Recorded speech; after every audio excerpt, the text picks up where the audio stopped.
ایک جنگل میں ایک بہت ہی پیاری اور خوبصورت تتلی رہا کرتی تھی۔ وہ بہت ہی پھرتیلی تھی اور ہر وقت جنگل میں ادھر ادھر گھومتی رہتی تھی۔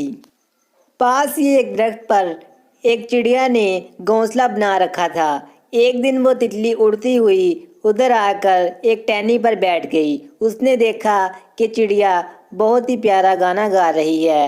جب چڑیا کا گانا ختم ہوا تو تتلی نے اسے کہا کہ تمہاری صرف آواز ہی پیاری ہے، ویسے تمہارا منہ کتنا برا ہے، سارا ہی ایک ہی رنگ کا ہے۔ مجھے دیکھو میں کتنی پیاری ہوں اور رنگ برنگی ہوں۔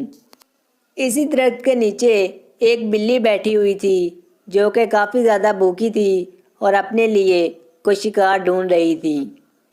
تتلی کو اپنے خوبصورت ہونے کا بہت ہی گھمنڈ تھا اور وہ کہنے لگی کہ یہ جو نیچے بلی بیٹھی ہے، چلو اس سے پوچھتے ہیں کہ تمہاری آواز زیادہ پیاری ہے یا میں زیادہ پیاری ہوں۔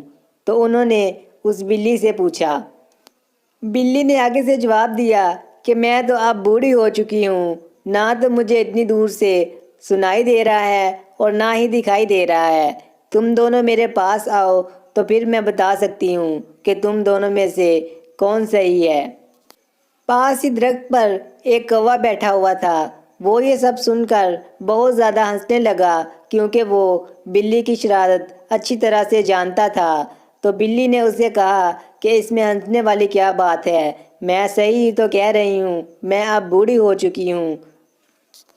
وہ تینوں پرندے اپنی اپنی باتوں میں مگن تھے اور اسی بات کا فائدہ ابھی وہ بلی اٹھانے والی تھی۔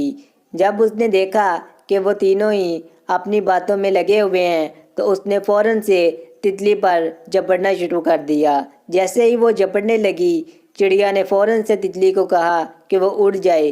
تتلی اسی ٹائم وہاں سے اڑ گئی اور وہ پتوں میں جا کر چھپ گئی اور اس کی جان بچ گئی۔